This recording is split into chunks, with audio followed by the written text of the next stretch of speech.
बच्चों, chapter start. The rise of nationalism in Europe.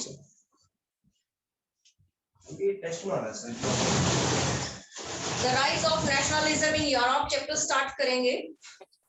Actual में nationalism की जब हम लोग बात करते हैं वो क्या होगी, आपकी a feeling of love for your nation, sacrifice, loyalty। एक फीलिंग की बात की है। नेशनलिज्म कब होगा, जब आप अपनी कंट्री से प्यार की बात करोगे, उसके लिए कोई सेक्रीफाइसेस की बात करते हो और उसके लिए किसी भी टाइप की लॉयल्टी आप पे कर रहे हो, तब आप क्या कर रहे हो, नेशनलिज्म की हम लोगों ने बात की थी। इस चैप्टर के अकॉर्डिंग या वैसे भी हम लोग कभी भी देखते हैं नेशनलिज्म रिस्पॉन्सिबल आपके लिए क्या क्या होगा नेशनलिज्म के लिए। First of all, people of the nation,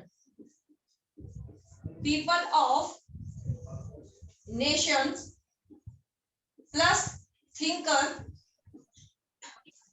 ये सारे लोग रिस्पॉन्सिबल होते हैं किसी भी कंट्री के लिए नेशनलिज्म जब स्प्रेड करते हैं। देन ड्रेसेस प्लस कल्चर में folk songs, dances.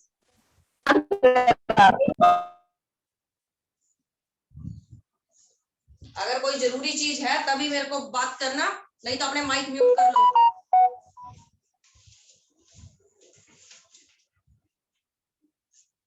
Then language,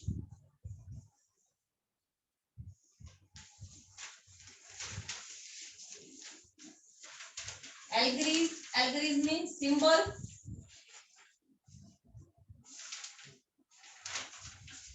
ये सारी चीजें आपको जब मिलती हैं, लोग होंगे किसी भी कंट्री के, लोग अपनी कंट्री के लिए लव कर रहे हैं, सेक्रीफाइसेस किया किसी चीज का, उस चीज को हम बोल रहे हैं कि वो अपने लिए नेशनलिज्म को स्प्रेड कर रहे हैं। देन अपनी कंट्री के कल्चर को फॉलो करते हैं, वो चीज भी क्या होगी, नेशनलिज्म को स्प्रेड करने की बात है। देन लैंग्वेज, कोई भी लैंग्वेज किसी भी कंट्री की नेशनलिज्म को स्प्रेड करने के लिए आपकी सफिशिएंट है। एल्गोरिथम, डिफरेंट काइंड के हम लोग सिंबल्स रखेंगे अपनी कंट्री के लिए नेशनलिज्म स्प्रेड करने के लिए। अकॉर्डिंग टू चैप्टर आपके पास नेशनलिज्म सबसे पहले आपको मिलेगा फ्रांस में, France, then Germany, then Italy, Greece,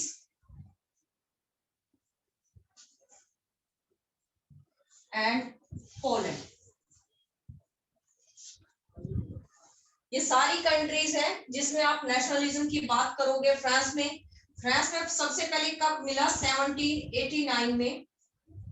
then Germany में आपको 1848, देन इटली में 1830, ग्रीस में आपको मिलेगा 1821 to 31, पोलैंड भी 1815 to 1848।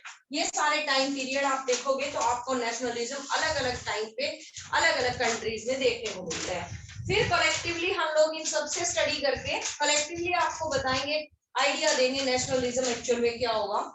अब यहाँ जब हम लोग नेशनलिज्म की बात कर रहे हैं तो जैसे ही आपकी एनसीईआरटी ने चैप्टर स्टार्ट किया है, उसमें कुछ आपके सामने पिक्चर आई है जो हम लोग मेन कैरेक्टर्स पहले आपकी क्लास में कर चुके हैं, वैसे ही अभी हम लोग पिक्चर करेंगे। पिक्चर के लिए जो आपके पास मेन कैरेक्टर आया है,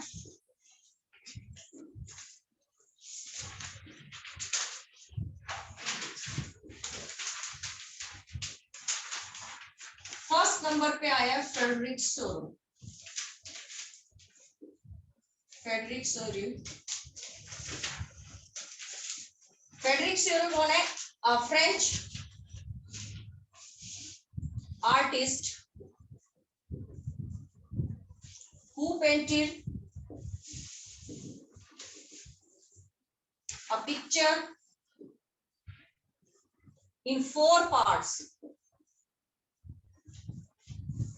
फ्रेडरिक श्योरर नाम के कैरेक्टर आए 1848 के अंदर, उन्होंने एक पेंटिंग पेंट की है। 4 पार्ट्स में वो पेंटिंग थी। 4 पार्ट्स में जब वो पेंटिंग की उन लोगों ने, उनका एक आइडिया था जिस थीम पर वो काम करते हैं, उन्होंने बोला मैं डेमोक्रेटिक थीम पर काम किया है। डेमोक्रेटिक थीम पर उन्होंने काम किया है और डेमोक्रेटिक थीम के साथ वो बोलते हैं यूटोपियन वर्ल्ड को मैंने यहाँ पेंट किया है। यूटोपियन वर्ल्ड से मतलब क्या है? An imaginary world, an imaginary world जो रियल में तो एग्जिस्ट ही नहीं करता। इमेजिनरी वर्ल्ड है, एक ऐसा परफेक्ट वर्ल्ड है जिसमें आपके कोई भी पर्सन है उसको किसी भी कंट्री में कोई पेन कोई सफर उसको फील नहीं होता, वो बड़ी हैप्पीली अपनी लाइफ को एंजॉय करता है। तो हम लोगों ने यहाँ बात कर ली, वो यूटोपियन वर्ल्ड की बात कर रहे हैं। यूटोपियन वर्ल्ड इमेजिनरी वर्ल्ड है और इमेजिनरी वर्ल्ड भी कैसे परफेक्ट वर्ल्ड है। एक्चुअल में वहां किसी को कभी भी कोई भी प्रॉब्लम वो फेस नहीं करते और वो खुद से बोल दिए कि इमेजिनरी वर्ल्ड है, रियल में तो ऐसा एग्जिस्ट नहीं होगा, रियल में कोई ऐसा वर्ल्ड नहीं होता या कंट्री नहीं होता। जब उसने ऐसा किया तब वो क्या कर रहे हैं, वो एक लाइन रेडी करते हैं, क्यू में रखता है सारी कंट्रीज को, और जब वो कंट्रीज लाइन में होंगी तब सबसे फ्रंट में लीड करने के लिए उनके पास आया है यूएस। अब यहाँ क्वेश्चन ये आता है यूएस ही सबसे पहले क्यों आया, और वो सारी कंट्रीज क्या है एक दूसरे को फॉलो करते हुए गई हैं स्टैच्यू ऑफ लिबर्टी के पास। स्टैच्यू ऑफ लिबर्टी के पास जाती हैं और स्टैच्यू ऑफ लिबर्टी के पास क्या है, एक इनलाइटमेंट टॉर्च है।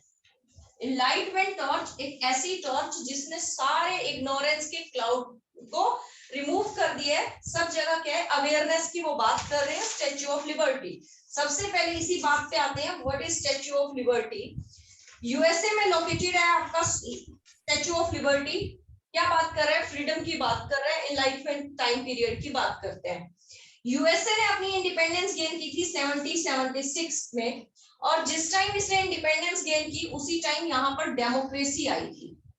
डेमोक्रेसी जिस टाइम आई तो हम लोग इसीलिए इस लाइन में इस क्यू के अंदर यूएस को सबसे पहले रखा है। देन आपके सारी कंट्रीज आएंगी, स्विट्जरलैंड भी आएगा, फ्रांस भी आएगा, आपका जर्मनी भी आएगा, इटली भी आएगा। इस तरीके से वो सारे यूरोपियन कंट्रीज को यहाँ रख लिया आफ्टर यूएस। अब यूएस के पीछे वो चल रहे हैं क्योंकि यूएस ने सबसे पहले डेमोक्रेसी को पाथ को अपने को सिलेक्ट किया था। धीरे धीरे अब सब उसके पीछे हैं। इतनी बड़ी पेंटिंग थी कि उसमें सबको रिकॉग्नाइज करना था, तो कैसे, तब फ्रेडरिक श्योरो बताते हैं हम लोगों ने उनकी ड्रेसेस जो नेशनल ड्रेसेस होती हैं उनसे, प्लस उन लोगों के पास जो फ्लैग्स थे उनसे रिकॉग्नाइज किया है। कैसे, उनकी ड्रेसेस जो पहन रखी थी प्लस उनके हाथ में जो फ्लैग्स थे उनसे रिकॉग्नाइज कर लिया। साथ में ही पेंटिंग में आपको अलग अलग जगह पे क्राउन्स भी पड़े मिलते हैं। क्राउन्स गिरे पड़े हैं, इसका मतलब क्या, मोनार्क के सिस्टम का एंड हो गया है और अब आप डेमोक्रेसी के पाथ पर है। क्लियर। फिर वो बात करते हैं, जिस टाइम हम लोग इस सारी पिक्चर्स को देखते हैं तो हेवन के अंदर से आपके गॉड जो एंजल्स होते हैं गॉड के, वो उनको क्या कर रहे हैं, ब्लेस कर रहे हैं। किसको, जो कंट्रीज डेमोक्रेटिक पाथ पे चलना स्टार्ट कर रही है। क्लियर। सबसे पहले कैरेक्टर कौन आया अपने पास, फ्रेडरिक श्योरो है। फ्रेडरिक श्योरो एक फ्रेंच आर्टिस्ट है। सॉरी 1848 में वो पेंटिंग पेंट कर ली उन्होंने, और अब उस पेंटिंग के बाद उसको डिस्क्राइब कर दिया। सेकंड कैरेक्टर की जिस टाइम हम बात करेंगे बेटा,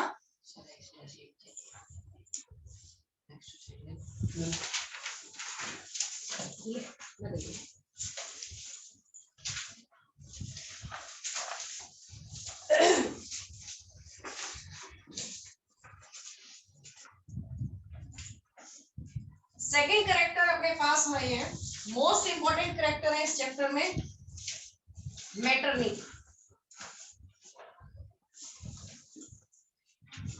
Metternich ruler of Austria, ruler of Austria रहेंगे और होस्ट करेंगे बच्चे आपकी, host the Congress of Vienna. Congress of Vienna. Actual में अब कांग्रेस ऑफ वियना क्या है उस चीज की बात करते हैं। Congress mean group of people. इस ग्रुप ऑफ पीपल में आपके पास क्या आई थी, 4 कंट्रीज थी। First Prussia, then Russia, then Austria and then अपने पास आए थे ब्रिटेन। जब हम लोग इनकी बात करते हैं तो इसको आपकी हिस्ट्री में प्रैब बोला गया है। प्रैब। अब ये सारे कांग्रेस ऑफ वियना फॉर्म क्यों हुई है, अगेंस्ट, अभी तक चलेगा, वर्सेस नेपोलियन। अब जिस टाइम हम लोग नेपोलियन बोनापार्ट की बात करते हैं तो नेपोलियन बोनापार्ट कौन थे,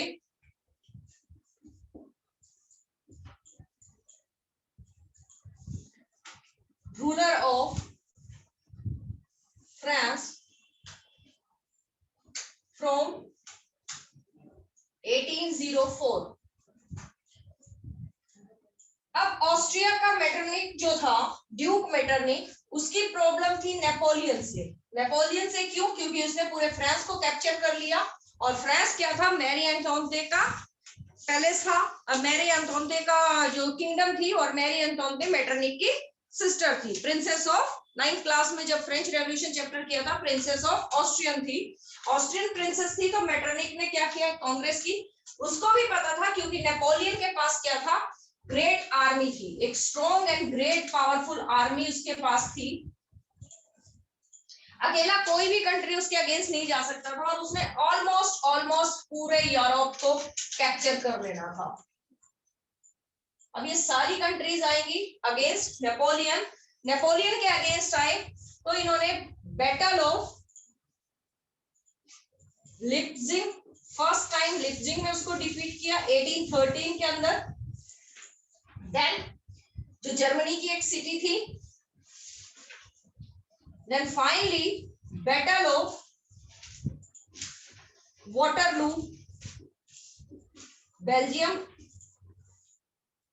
वहां उसको डिफीट कर देते हैं, और डिफीट करके अपना पूरा कंट्रोल 1815 में नेपोलियन से ले लिया। अब बात कर रहे हैं कि नेपोलियन ने जो चेंजेस किया अपनी कंट्री में, उनको हम लोग क्या बोलते हैं। नेपोलियन के स्ट्रॉन्ग आर्मी का या किंगडम को एक्सपेंड करने के पीछे लॉजिक क्या था। फर्स्ट टाइम हम बात करते हैं जब नेपोलियन की चेंजेस की बात करते हैं, नेपोलियन चेंजेस, हिस्ट्री उसको बोलती है नेपोलिक कोड या सिविल कोड 1804। फर्स्ट नंबर पे बात करते हैं इक्वालिटी की, सेकंड नंबर पे abolished federal system. Federal system आप लोगों को कई बार बता दिया है, पता है क्या है। थर्ड नंबर पे abolished restrictions on guilds। guilds क्या है, group of traders. Third uniform laws, uniform laws for kingdom, whole kingdom, जितना भी उसका एरिया था सारी किंगडम में एक जैसे लॉज होंगे। Then uniform weighing system plus measurement unit, modern GST taxes जो उसने इंट्रोड्यूस किए, जो यूनिट यूज करेंगे एल यूनिट फॉर मेजरमेंट, उसने ऐसा स्टार्ट कर दिया। ये सारे चेंजेस जब वो अपनी कंट्री में लेके आया, जिसको नेपोलिक चेंज बोलते थे, और आप उसने, क्योंकि उसको क्या था, movement of goods and capital भी करवाना था, तो उसने अपना ट्रांसपोर्ट भी बहुत अच्छे से एक्सपेंड कर दिया था। ट्रांसपोर्ट भी उसका एक्टिव ट्रांसपोर्ट था, बहुत अच्छे से वो उसको रन करते हैं। ये सारी चीजें जब उन लोगों के पास आई, अब उसका क्या किया उन लोगों ने, दूसरी जितनी भी स्टेट्स थी अच्छे चेंजेस देखे, इन अच्छे चेंजेस की वजह से जितनी भी और किंगडम थी सब उसको वेलकम करते हैं। नेपोलियन की खुद की कंट्री के लोग ही उसको वेलकम कर रहे हैं, उसकी आर्मी को वेलकम किस लिए कर रहे हैं कि उनकी कंट्री को भी कंट्रोल में ले ले, उनकी किंगडम को भी ले ले, ठीक है, उसको अपना एरिया एक्सपेंड करने का चांस मिलता है।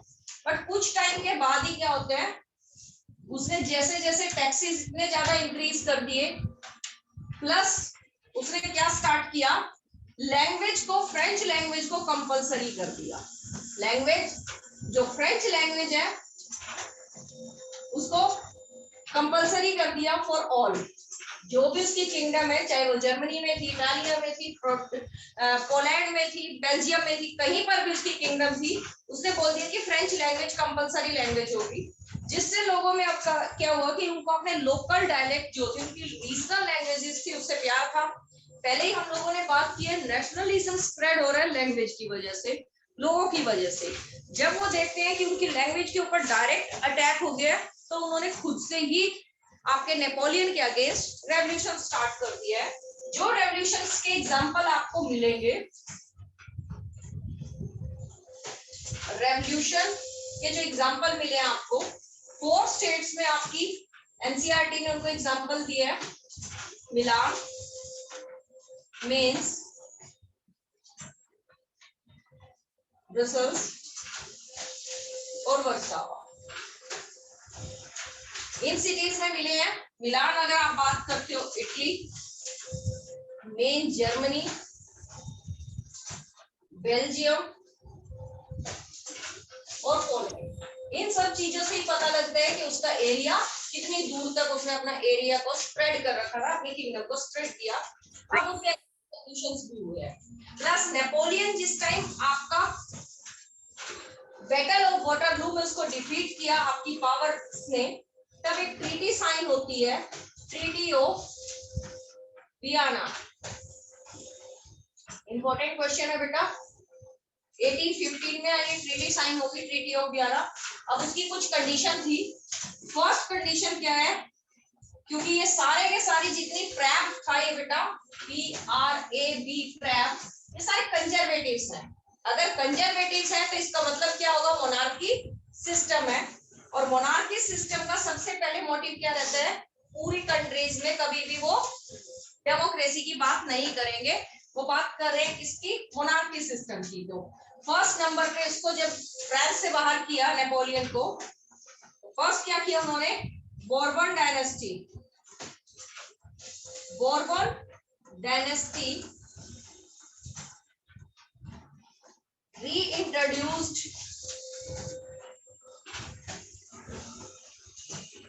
in France. फ्रांस के अंदर उसको रीइंट्रोड्यूस किया है। Second, ruler of France Louis Charles. Third, France boundary fix for future expansion.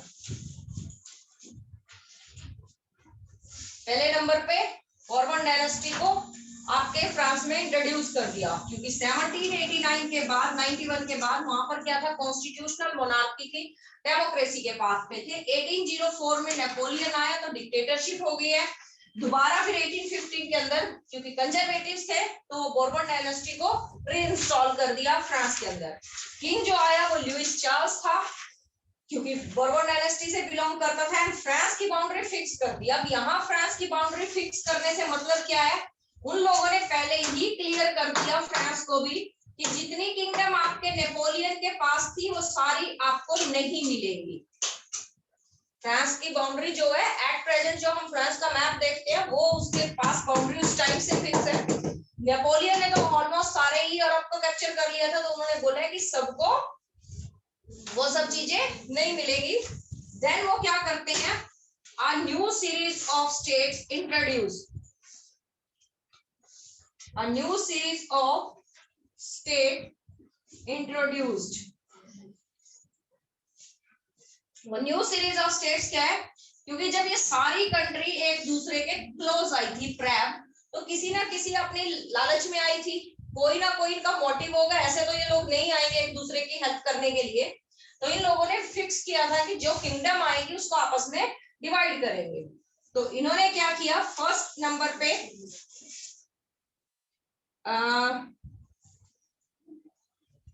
Belgium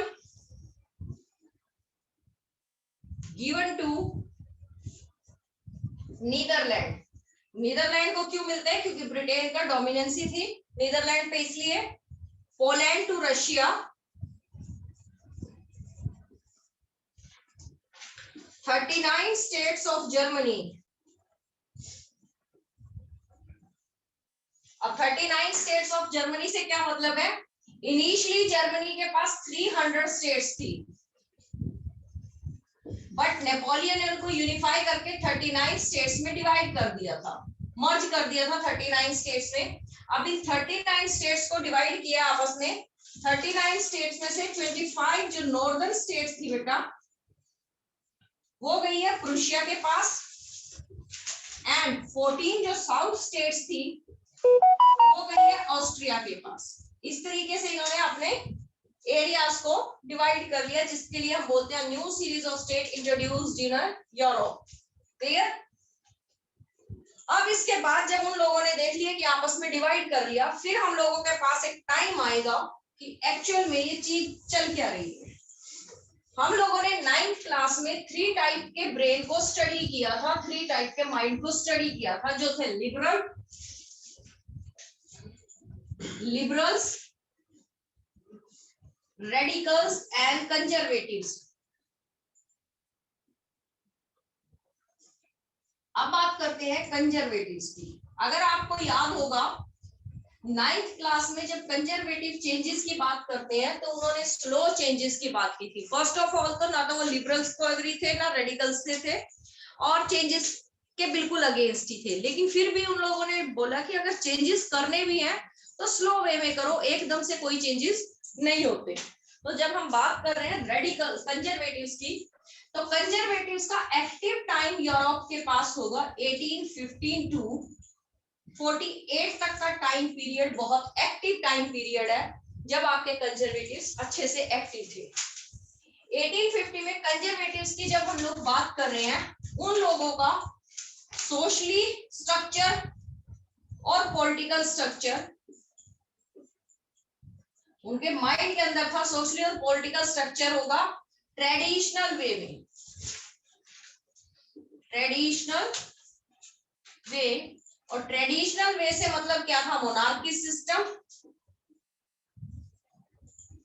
plus monarchy system के साथ साथ दूसरे नंबर पे उन्होंने क्या बोल दिया, with the help of church. Society के अंदर 2 ही क्लास चाहिए, एरिस्टोक्रेट्स चाहिए प्लस पीजेंट्री क्लास चाहिए, जो इनिशियली अपनी हम लोग चेक करते हैं। देन वो बोलते हैं इकोनॉमिक स्फीयर के पास। अब पहले एरिस्टोक्रेट्स और पीजेंट्स को देख लेते हैं। एरिस्टोक्रेट्स कौन थे, रूलर्स थे। पूरे यूरोप के अंदर जो रूलर्स लोग होंगे उनको हम लोगों ने एरिस्टोक्रेट्स बोला है। रूलर्स के पास उनका लाइफस्टाइल कैसा था, high standard of living,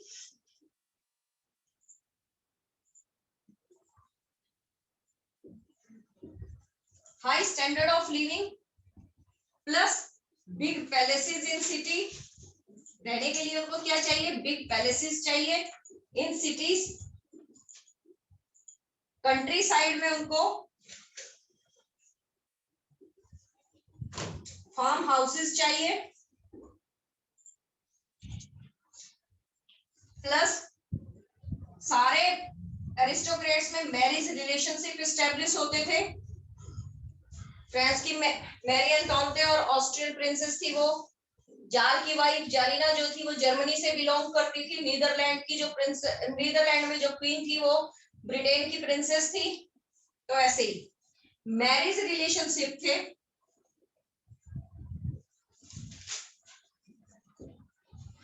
then बात करते हैं मैरिज रिलेशनशिप के साथ साथ फ्रेंच लैंग्वेज कॉमन थी सबके लिए। किसी भी कंट्री का मोनार्क है उसके लिए फ्रेंच लैंग्वेज कंपलसरी थी। देन पॉपुलेशन की बात करते हैं तो लेस पॉपुलेशन थी, कमी होंगे। जिस टाइम आप सारे सिस्टम को देखते हो यूरोप में या किसी भी कंट्री में, इवन अपने एशिया में भी देखते हैं, तो दो ही क्लासेस होती थी, एक एरिस्टोक्रेट्स, दूसरे पीजेंट्स। अब पीजेंट्स का काम क्या है? मोस्टली फार्मिंग होगा क्योंकि आपकी प्राइमरी एक्टिविटी में इन्वॉल्व थे, मोस्टली फार्मिंग में इन्वॉल्व थे। सेकंड नंबर पे पुअर लाइफ थी। पुअर लाइफ थी क्योंकि आप वेस्टर्न यूरोप में आप जब चेक करते हो, in western Europe they farming in open land system and on rent। in eastern Europe यानी रशिया, वेस्टर्न यूरोप में इंग्लैंड की साइड, और eastern Europe collective farming 9th class में रशियन चैप्टर में देखा होगा। कलेक्टिव फार्मिंग में बिलीव था उन लोगों का। अभी तक इनकी लाइफ काफी मिजरेबल थी, लेकिन जिस टाइम हम देखते हैं फ्रेंच रेवोल्यूशन, फर्स्ट टाइम हम लोगों ने फ्रेंच रेवोल्यूशन के बाद एक क्लास देखी थी जिसको हम लोगों ने बोला था मिडिल क्लास। लेकिन अब क्या बोल रहे हैं? फ्रेंच रेवोल्यूशन के टाइम पे मिडिल क्लास तो हम लोगों ने देखी थी, बट वो क्यों थी? हमारे पॉइंट को क्लियर करने के लिए बताया है।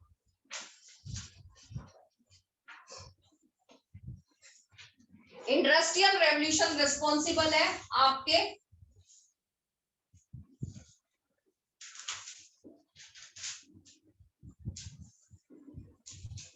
इंडस्ट्रियल रेवोल्यूशन रिस्पॉन्सिबल है मिडिल क्लास के लिए। अब एक नई क्लास आई कब? जब इंडस्ट्रियल रेवोल्यूशन आया, और इंडस्ट्रियल रेवोल्यूशन 18th सेंचुरी में इंग्लैंड से स्टार्ट होगा। देन आपका आया वो जर्मनी, फ्रांस, यहां पर भी एक्टिवली आपका इंडस्ट्रियल रेवोल्यूशन एक्टिव होता है। जब आपका इंडस्ट्रियल रेवोल्यूशन आया उसके बाद आपके पास आई middle class. Middle class consist करती है आपके बिजनेसमैन से, then traders, then service sector. अब सर्विस सेक्टर में आपके पास क्या क्या होगा? Workers, clerks, shopkeepers. मोस्टली ये क्लास कैसी होगी? एजुकेटेड क्लास की। अब मिडिल क्लास कैसी है? एजुकेटेड क्लास है। सर्विस सेक्टर में वर्कर्स, क्लर्क, शॉपकीपर, इंजीनियर, जो भी फैक्ट्रीज में काम कर रहे हैं उनका नाम लिया है। और ये बिलीव रखते थे, आपका इनका टोटली बिलीव था किसमें? Movement of goods, capital, open market. इसमें लिबरल्स जो आपके बिलीव करेंगे। इसके लिए अब इनको क्या चाहिए था? इन्होंने रेलवे एक्सपेंशन किया अपना, ट्रांसपोर्ट, कम्युनिकेशन, ये सब कुछ आपके इन लोगों ने अपना डेवलप किया। और डायनामिक इकोनॉमी की बात करेंगे।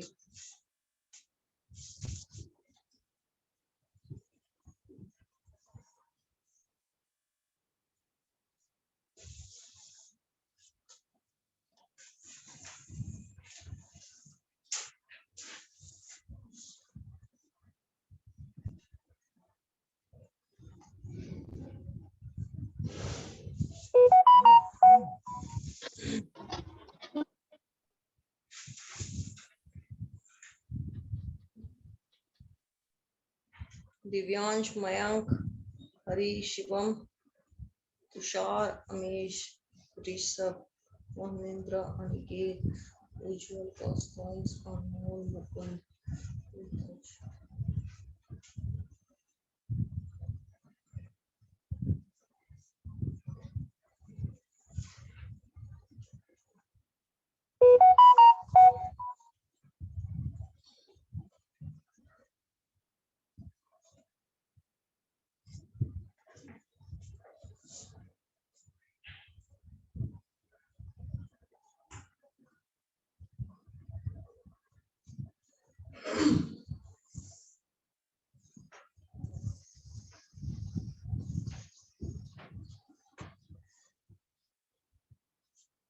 अब हम लोगों ने मिडिल क्लास देख लिया बेटा, कंजर्वेटिव्स की बात कर रहे थे।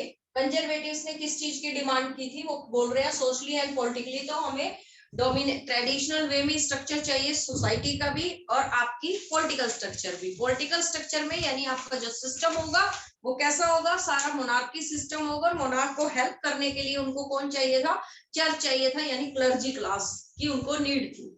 तो वो इस ट्रेडिशनल वे में करते हैं। प्लस सोसाइटी भी ऐसी होगी जिसमें एरिस्टोक्रेट्स और पीजेंट्री होगी, जो पूरी तरह से अपने गवर्नमेंट को यानी अपने रूलर को ओबे करेगी। इस तरीके से उन लोगों ने अपना पैटर्न रखा है। फीमेल के बारे में भी उन लोगों ने वही बात की है कि आपकी जो फीमेल होगी उसका राइट उसके हस्बैंड के पास होगा या उसके फादर के पास होगा। इस तरीके से उन्होंने काम किया। लेकिन वो इतने क्लेवर भी थे, जब सारे वर्क जो भी थे नेपोलियन ने चेंजेस किए थे कंट्री में, उनको अनडू भी कर दिया, यानी सबको तो खत्म कर दिया, लेकिन कुछ चीज उनको जो अच्छी थी, जो उनके लिए बढ़िया थी, उसको रख लिया। अब वो क्या क्या चीजें थी, सबसे पहले तो उन्होंने रखी है स्ट्रॉन्ग आर्मी। स्ट्रॉन्ग आर्मी जो आपकी नेपोलियन की थी, सेम वैसे ही रखी है। देन एफिशिएंट ब्यूरोक्रेसी,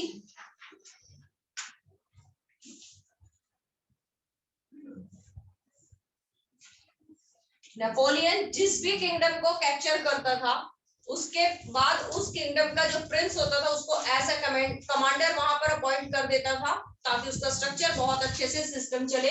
तो एफिशिएंट ब्यूरोक्रेसी। थर्ड नंबर पे डायनामिक इकोनॉमी।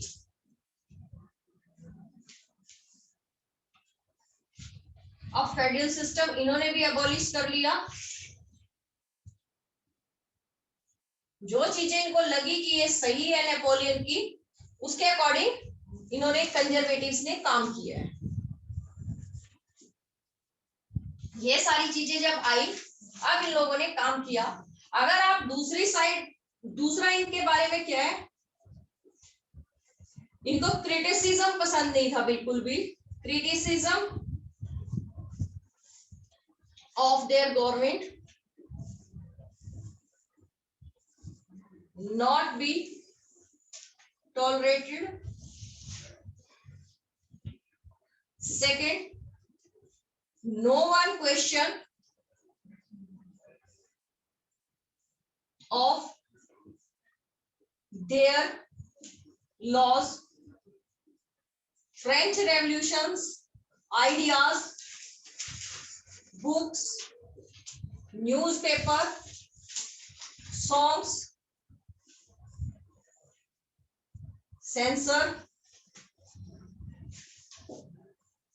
censorship थी, clubs of thinker,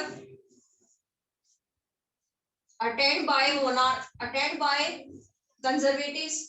जितने भी हम देखते हैं फ्रेंच रेवोल्यूशन के बाद क्लब्स आए हैं आपके, उन क्लब्स को नाम दे दिया क्लब ऑफ थिंकर्स। मोस्टली आपकी एरिस्टोक्रेट्स लोग वहां पर मेंबर होते थे। कोई भी फ्रेंच रेवोल्यूशन से रिलेटेड आइडियाज या कोई डिस्कस नहीं किया जाता था। अगर कोई भी ऐसा करता था, उसको एक मजल डिवाइस देके फिनिश किया जाता था। मजल डिवाइस क्या होती है, आपके मॉडर्न मास्क के जैसी होगी, जिसको आपके मुंह के ऊपर बांध के बैठना पड़ता था उन क्लब्स में। ये सारी चीजें आपके कंजर्वेटिव्स की थी। सेकेंड हैंड हम लोग चलते हैं किसके पास, आपके लिबरल्स के पास। लिबरल्स क्या कर रहे थे, लिबरल्स अलग अलग तरीके से उन्होंने क्या किया, काम किया है। अगर आप बात करते हो सोशल की, इंडिविजुअल राइट्स की बात कर रहे हैं वो।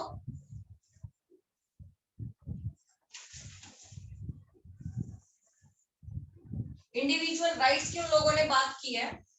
इंडिविजुअल राइट्स के साथ साथ वो बात कर रहे हैं इंडिविजुअल राइट्स, सोसाइटी में इक्वालिटी की बात कर रहे हैं, सोशल इक्वालिटी की।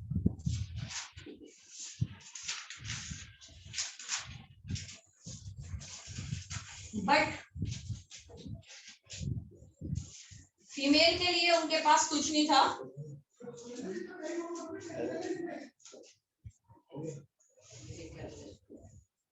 फीमेल्स के लिए कोई राइट्स नहीं थे।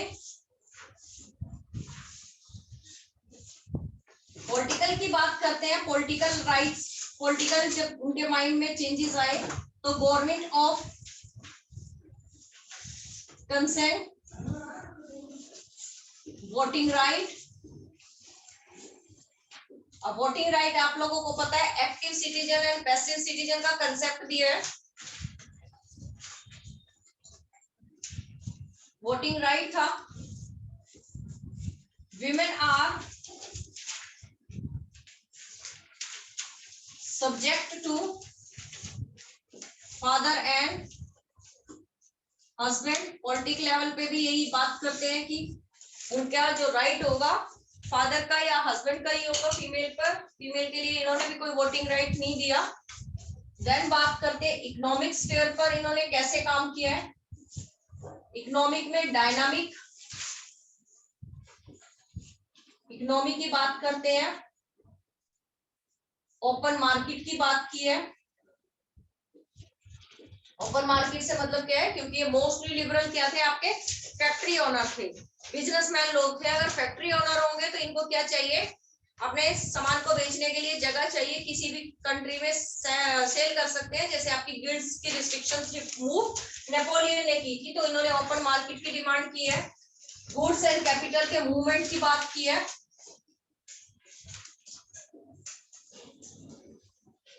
अब जब ये चेंजेस की बात आई तो डेफिनेटली आपके लिबरल्स एंड कंजर्वेटिव्स में कॉन्फ्लिक्ट्स होंगे। ये सारी चीजें आई तो आपके लिबरल्स और कंजर्वेटिव्स में कॉन्फ्लिक्ट स्टार्ट हुआ। जब ये कॉन्फ्लिक्ट आए आपके कंजर्वेटिव्स और लिबरल्स में,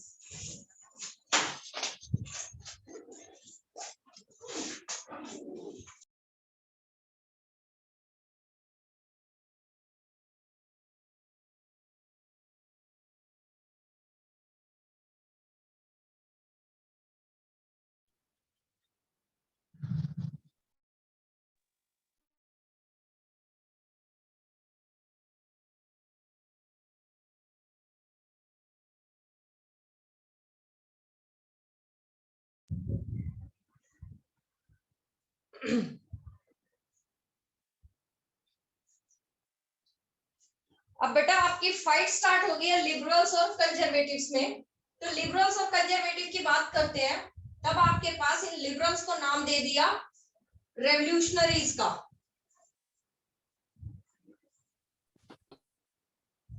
रेवोल्यूशनरी जो आप ग्रुप ज्वाइन करेंगे, फर्स्ट ऑफ ऑल तो उनके पास कोई क्लब्स ही नहीं थे, क्लब्स को ओपन करने की उनके पास कोई परमिशन नहीं थी।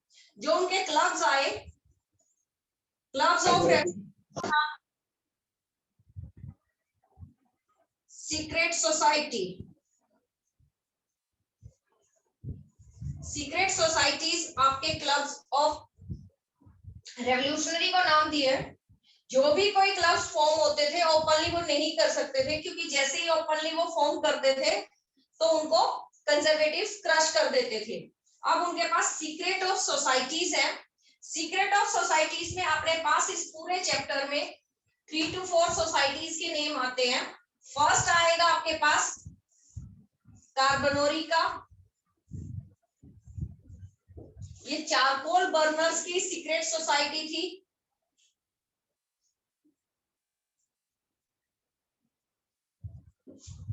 चारकोल बर्नर्स की, जिसको आपका जिस्पी मैगजीनी ज्वाइन करेगा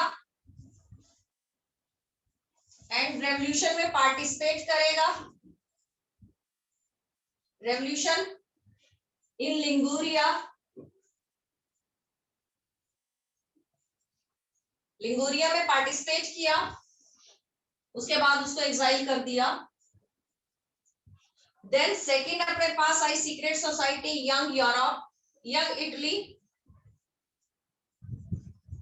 जो जिसपे मैजनी ने फॉर्म की थी बेटा after exile in France. Third number पे बेटा अपने पास ऑर्गेनाइजेशन आई यंग यूरोप, सेम आपकी जिसपे मैजनी ने इसको फॉर्म किया था, बट इस बार उन्होंने फॉर्म किया था बर्ने में। ये सारी आपकी सीक्रेट सोसाइटीज फॉर्म होती है रेवोल्यूशनरीज का टाइम पीरियड। अब जब रेवोल्यूशन वर्ड ही अपने पास आया है, उसके बाद हम लोग एक काम स्टार्ट कर रहे हैं कि age of revolution in Europe, age of revolution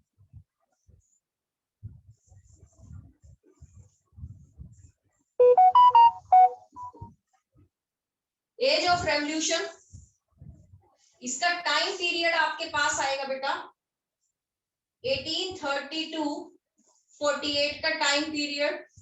countries के एग्जांपल आएंगे, फर्स्ट नंबर पे फ्रांस,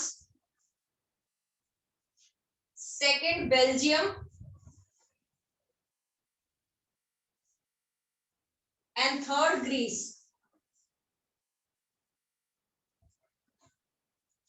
फ्रांस का जो टाइम पीरियड था 1830, बेल्जियम 1831 एंड 1832। इस तरीके से अपने पास टाइम पीरियड आया। फ्रांस में जब स्टार्ट होता है तब लुइस चार्ल्स के अगेंस्ट होगा बेटा। लुइस चार्ल्स के अगेंस्ट रेवोल्यूशनरीज ने रेवोल्यूशन किया because suffering from hunger, poverty and main role था मोनार्की। लिबरल्स लोग पार्टिसिपेट किया, एजुकेटेड क्लास ने पार्टिसिपेट किया, और उसका रिजल्ट क्या रहा है, उन्होंने चेंज कर दिया। फ्रांस के अंदर कॉन्स्टिट्यूशनल मोनार्की फिर से आई। एक बार पहले भी हम लोगों ने देखा है 1789 के बाद, अब फिर कॉन्स्टिट्यूशनल मोनार्की आई, और मोनार्क होंगे अब लुइस फिलिप्स। जिस टाइम आप ये रेवोल्यूशन चेक करते हो फ्रांस के अंदर जुलाई 1830, स्टेटमेंट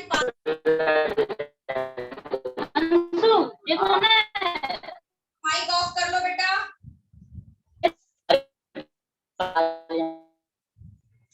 उसी टाइम पे अपने पास कौन आया था, मेटरनिटी स्टेटमेंट था, मोस्ट इंपॉर्टेंट स्टेटमेंट है।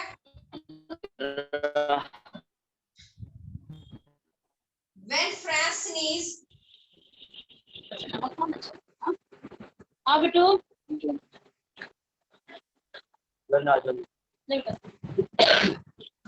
rest of is cold.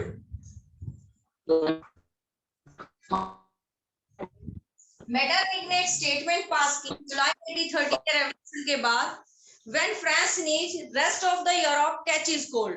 Meaning क्या था कि जब भी फ्रांस में कुछ इंसिडेंट होता है उसका रिजल्ट पूरे यूरोप पे आता है, धीरे धीरे पूरे यूरोप में ही चेंजेस स्टार्ट हो जाते हैं। तो वो बोलते हैं when France sneeze, rest of Europe catches cold.